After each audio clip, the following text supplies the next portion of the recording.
नमस्कार, उत्तराखंड समाचार में आपका स्वागत है। मैं कंचन नेगी। सबसे पहले नजर डालते हैं आज के मुख्य समाचारों पर।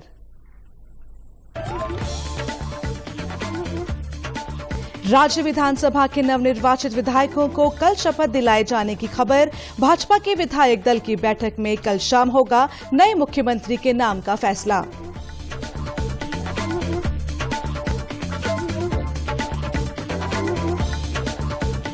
शपथ ग्रहण को लेकर तैयारियां जोरों पर। आज दिल्ली में केंद्रीय नेतृत्व के साथ उत्तराखंड के नेताओं की हुई बैठक। कई बड़े नेता हुए शामिल।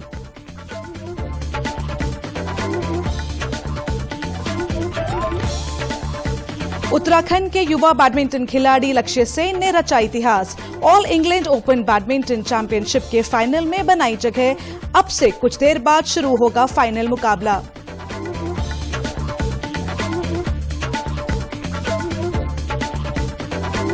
और धूमधाम से मनाया गया विश्व गोरैया दिवस। प्रदेश भर में आयोजित किए गए कार्यक्रम। गोरैया को बचाने का लिया संकल्प। अब समाचार विस्तार से।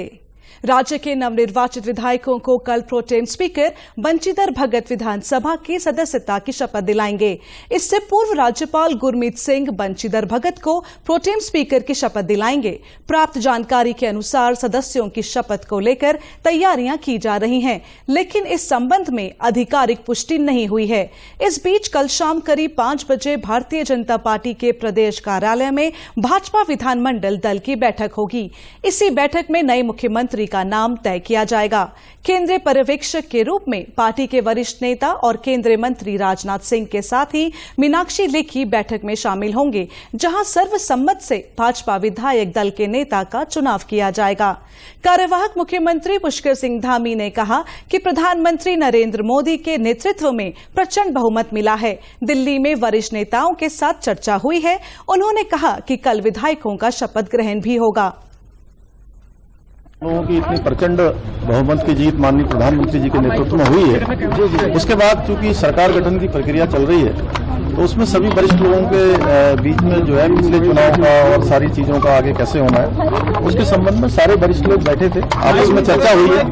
24 मार्च को हमारी जो ये विधानसभा है, इसका कार्यकाल पूरा हो रहा है। तो एक प्रक्रिया के तहत कल 11 बजे प्रातःकाल जो है नए विधायकों की शपथ ग्रहण का समारोह रखा गया है। वो 2-3 घंटे 4 घंटे जितना भी चलेगा कल चलेगा।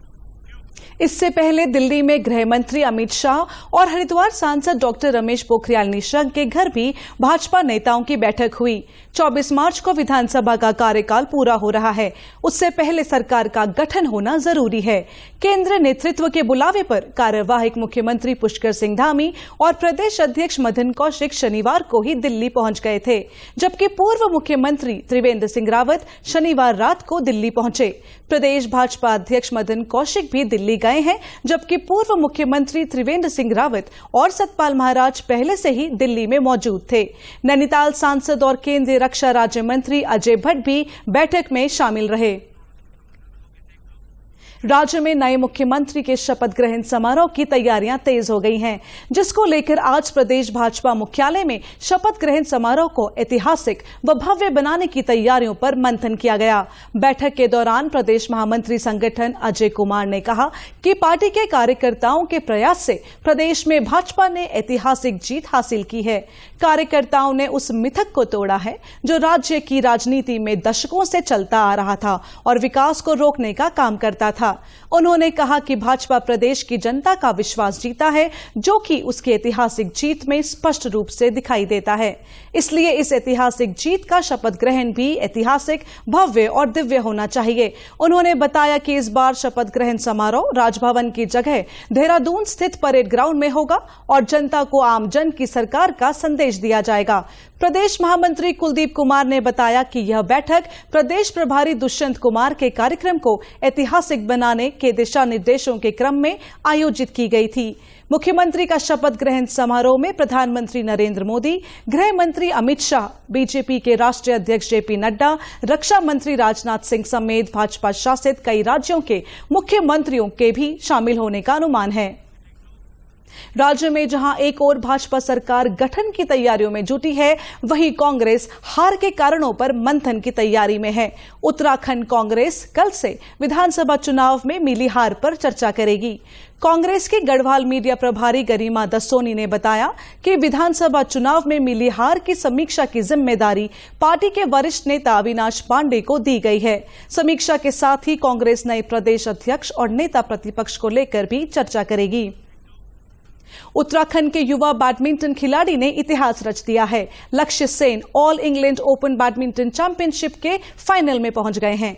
आज इस चैंपियनशिप का फाइनल मैच खेला जाएगा। Unix all England badminton championship में अल्मोड़ा के लक्ष्य सेन ने शानदार प्रदर्शन किया और फाइनल में जगह बनाई।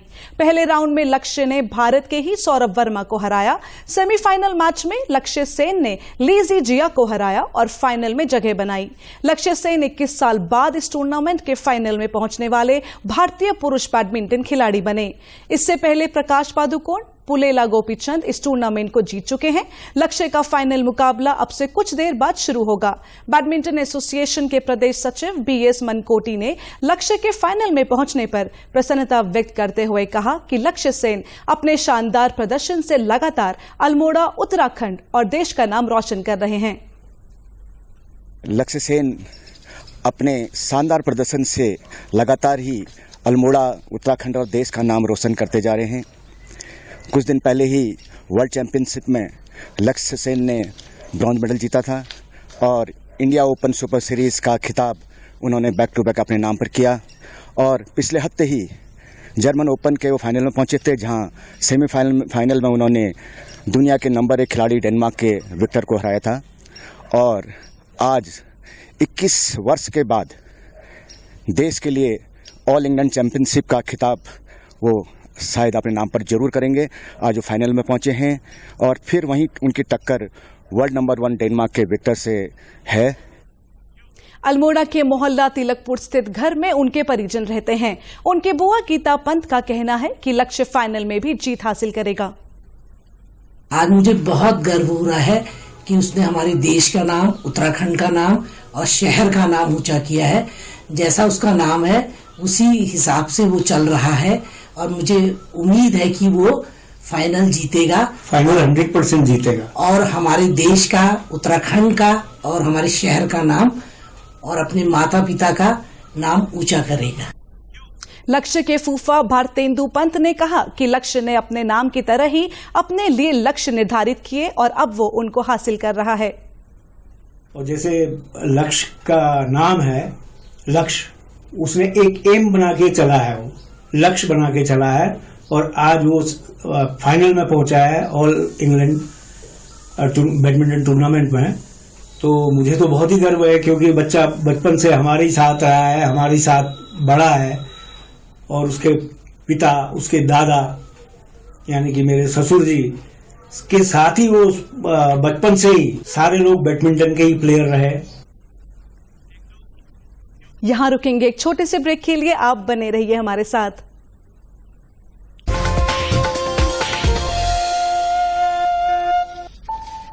Payment fail? लेकिन पैसे तो कट गई मेरी मेहनत की कमाई। हो जाएगी भरपाई, चिंता मत कर मेरे भाई। अगर डिजिटल ट्रांजैक्शन फेल हो जाए और अकाउंट से पैसे कट जाएं, तो बैंक समय से पैसे लौटा देगा, वरना कॉम्पनसेशन का है प्रावधान। नहीं तो आरबीआई के ओम्बुड्समैन को शिकायत करें आप। योर बिल, मेरी फीस। आरबीआई कहता है जानकार बनिए, सतर्क रहिए।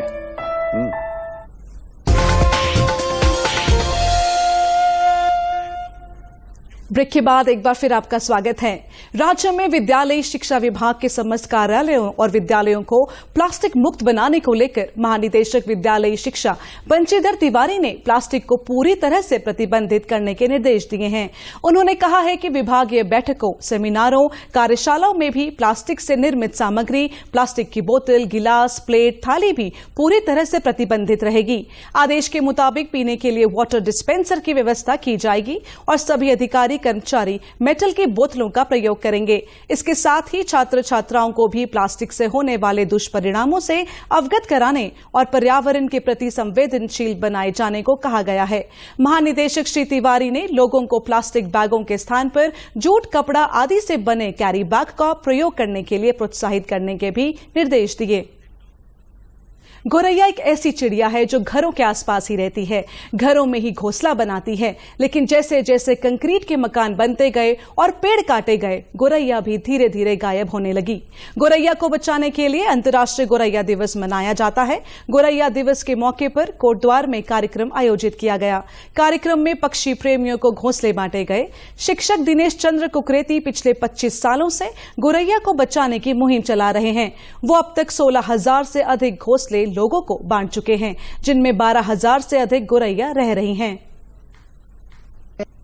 जी, मुझे 25 वर्ष हो गए। 1997 से मैं गोरैया संरक्षण का कार्य कर रहा हूं और पहले बहुत छोटी मुहिम थी। धीरे धीरे करके इस चीज को मैंने बढ़ाया है और अब तक 16,000 नेस्ट बॉक्स में बना चुका हूं और आज मैंने 1,000 नेस्ट बॉक्स जो वितरण का वो रखा है। सुबह से मेरे घर से लगातार नेस्ट बॉक्स जा रहे हैं। 1,000 से ज्यादा मेरे ख्याल से नेस्ट बॉक्स आज मैं लोगों को निःशुल्क दे दूंगा। जो है हमारे उत्तर प्रदेश थे, लेकिन मैंने बाहर में पंजाब हो गया, हरियाणा हो गया, राजस्थान हो गया, गुजरात हो गया, जहां तक माध्यम मिले वहां तक मैं नेस्ट बॉक्स पहुंचाने की कोशिश करता हूं और पहुंच जाता हूं। दिल्ली में मैंने बहुत ज्यादा पहुंचाए हैं और बहुत से लोगों का फोन द्वारा आता है, मैसेज आता है कि हमारे लिए डिब्बे पहुंचा नेस्ट, लेकिन मैं उनको फोन के द्वारा जानकारी देता हूँ कि आप किस तरह से एक डिब्बा बनाएं और छोटा सा डिब्बा बना के अगर घर के आसपास लटका दें। पूर्व वनाधिकारी धीरज धर बचवाड़ ने कहा कि आज पेड़ पौधों को काटकर अपने लिए तो आवास सुंदर बना दिया, लेकिन पक्षियों के घोंसले उजाड़ दिए हैं। उन्होंने कहा कि भवन निर्माण के साथ ही भूखंड के कुछ हिस्से पर पेड़ भी लगाए जाने चाहिए। थोड़ा प्रयास इस तरह से किया जा सकता है कि चिड़ियाओं के लिए पानी, घोंसलों के संरचनाएं अपने आवासों पर लगाई जाएं ताकि वो प्रजनन करें और हमारे घरों के आसपास ही लगातार विचरण करती रहें। छात्रा सुहीना चौहान कहती हैं कि उसे बचपन से गोरैया से प्रेम है। उनके घर और घर के बाहर घोंसले बनाए हुए हैं। उनके आने जाने के लिए भी रास्ता बनाया है। मैंने गोरैया बचपन से ही देखी है। वो एक छोटी चिड़िया होती है भूरे कलर की और मुझे वो बहुत पसंद है। वो बहुत प्यारी सी होती है और हमने अपने घर में उसके लिए घोंसले भी बनाए हैं और हमने उसके लिए छेद भी बना रखे हैं दरवाजे पे ताकि वो घर के अंदर आ सके और अपने घोंसले में बैठ सके। वो सुबह जल्दी उठ जाती है तो वो हमें भी उठा देती है। फिर हम उसे दाना देते हैं, पानी देते हैं। मैं अपने साथी मित्रों को ये कहना चाहती हूँ कि वो इस चिड़िया को बचाए क्योंकि ये फैमिली बर्ड है और इसके लिए खूब सारे घोंसले बनाए। इनके घरों को ना उजाड़ें, जंगलों में आग ना लगाएं। ये सब जंगलों में रहते हैं और इन्हें खूब बचाने की कोशिश करें क्योंकि अगर ये नहीं रहेंगी तो हमारा परिवार सुखी नहीं रहेगा। वहीं नैनीताल जिले के हल्द्वानी में भी गोरैया दिवस धूमधाम से मनाया गया। प्रकृति प्रेमी गुलाब नेगी पिछले कई सालों से गोरैया को बचाने की मुहिम में लगे हैं। इस मुहिम को आगे बढ़ाने के लिए उन्होंने लोगों को सम्मानित भी किया। वनों में लगने वाली आग से प्रत्येक साल वन संपदा जलकर राख हो जाती है। वन जीवों के साथ ही लोगों के खेतों और घरों तक आग की लपटें पहुंच जाती हैं। वनों को आग से बचाने के लिए चमोली वन विभाग और विभिन्न सामाजिक संगठन मिलकर काम करेंगे। इसके लिए जन जागरूकता अभियान चलाया जाएगा। बद्रीनाथ केदारनाथ वन प्रभाग के सीपी भट्ट पर्यावरण एवं विकास केंद्र के साथ कई सहयोगी संगठनों से जुड़े लोग गांव-गांव जाकर लोगों को वनों पर आग न लगाने के लिए जागरूक कर रहे हैं। ग्राम प्रधान, महिला मंगल दल और सामाजिक कार्यकर्ता इस मुहिम का हिस्सा बन रहे हैं। बद्रीनाथ वन प्रभाग के प्रभागीय वनाधिकारी सर्वेश कुमार ने बताया कि वनाग्नि की रोकथाम के लिए विभिन्न संगठनों के माध्यम से जन जागरण अभियान शुरू किया गया है। यही नहीं, बद्रीनाथ वन प्रभाग में 32 क्रू सेंटर्स भी बनाए गए हैं। हमारा ये फायर के संबंध में 1 फरवरी से 7 फरवरी तक वन सुरक्षा सप्ताह मनाया जाता है, जिसमें हम लोग, हमारा स्टाफ जो है वन पंचायतों में, गांव में जाकर प्रचार प्रसारित गोष्ठियों का आयोजन करता है। बद्रीनाथ वन विभाग ने 32 गोष्ठियां आयोजित की हैं और इसके अलावा हम जंगलों में बटिया मतलब फॉरेस्ट लाइन कटान कौन करते हैं और फायर वाचर, हमारे यहाँ 32 क्रू स्टेशन है, फायर वाचर रखे हैं उनमें सुरक्षा के लिए।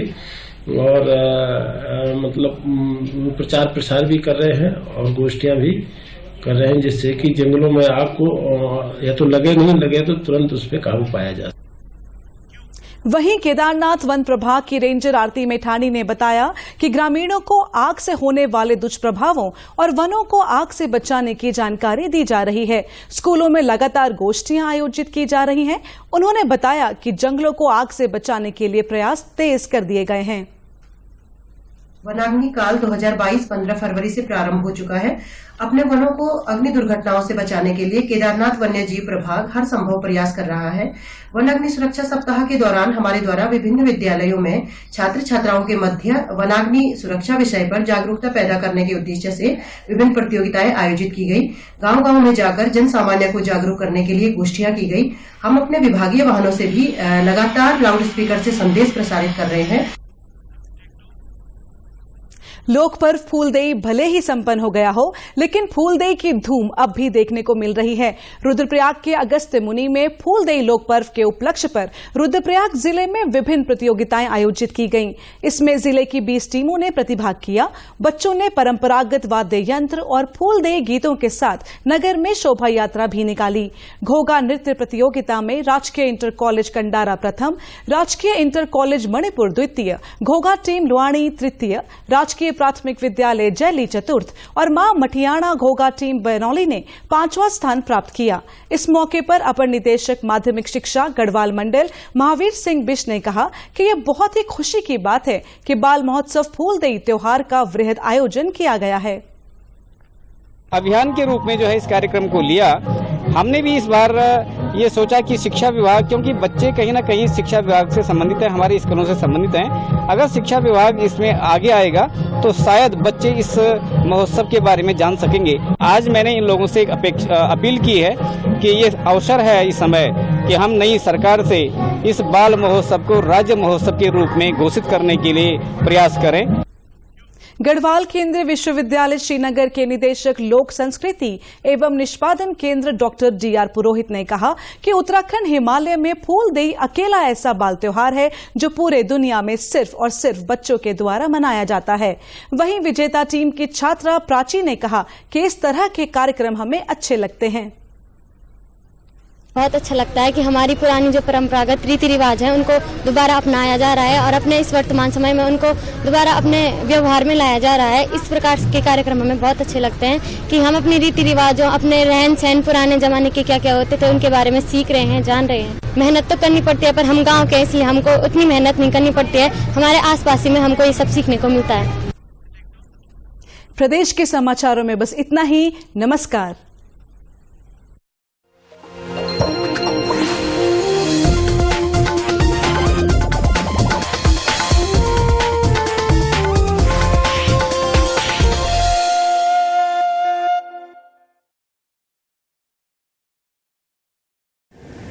माँ कब आएगा? अभी